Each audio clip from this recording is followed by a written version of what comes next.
Setelah membahas betapa toksiknya game kompetitif, ternyata ada satu cabang dampak yang cukup mengundang perdebatan, dan itu adalah joki. Sebuah praktik yang sepertinya sudah lumrah dilakukan oleh masyarakat kita.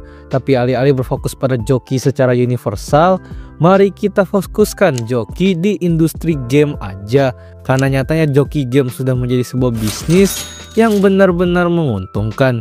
Jadi mari kita intip dapur dari bisnis joki game, sebuah bisnis yang bisa laris manis karena adanya rasa gengsi. Dan selamat datang di segmen bahas game aja.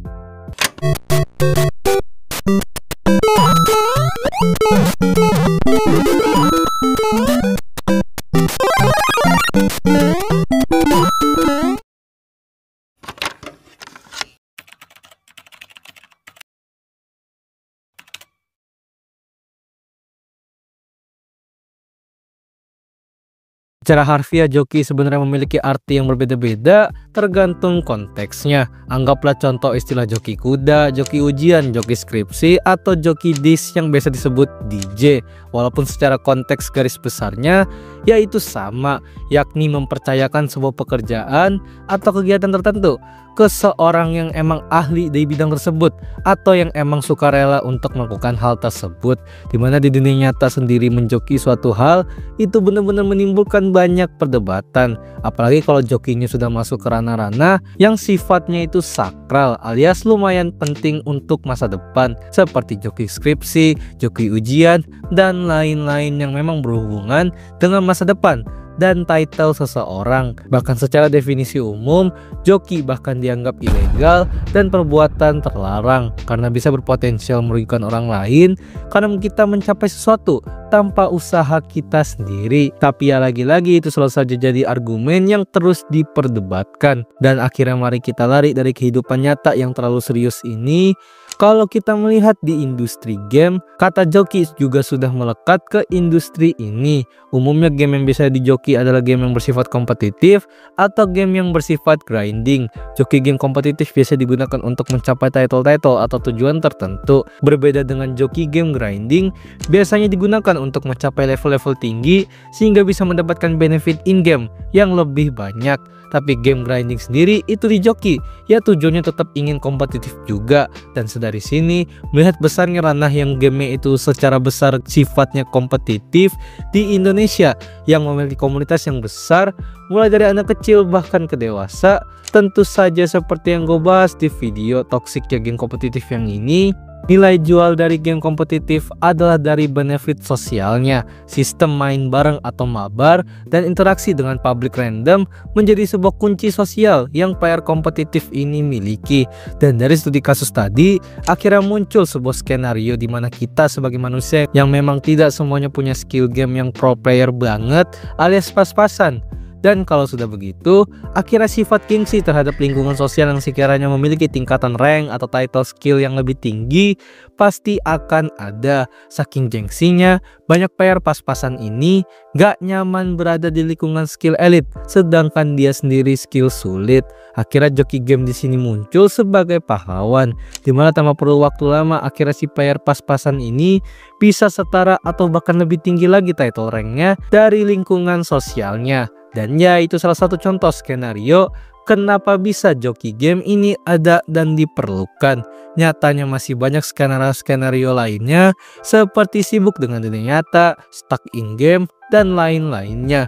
Bahkan saking banyak skenarionya, bisnis joki game ternyata bisa menghasilkan keuntungan yang cukup menggiurkan.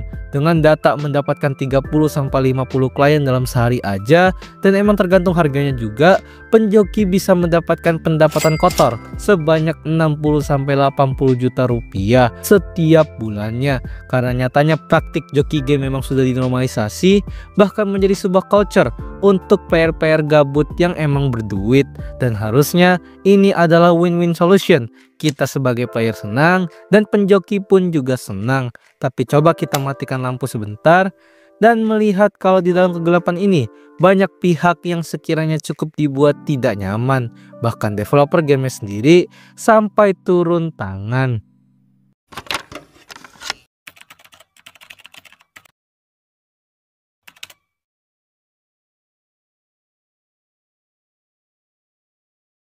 Cukup dengan skema bisnis dan definisi umum jokinya, ternyata mau di dunia nyata ataupun dunia game kompetitif, praktik joki mengandung banyak kontroversi.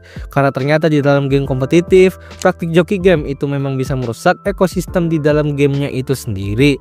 Loh kok bisa? Ya simpel satu contoh, ketika ada player yang melakukan joki game dari rank C ke rank S, bisa dikonfirmasi kalau skill dari playernya ini adalah skill kelas C. Yang menjadi masalah adalah dari POV penjoki, ya yang penting orderan cepat selesai aja. Tapi di POV si player, dia yang skillnya ini harusnya masih di rank C, malah mengganggu match para player rank S yang emang pure skill dari awal. Ibarat akun Smurf tapi kebalik aja, alih-alih dikira lemah tapi ternyata Raja Iblis, ini malah dikira Raja Iblis tapi ternyata lemah gemulai. Karena lagi-lagi yang membuat akun player ini bisa mencapai rank tinggi, ya si penjoki, bukan si player.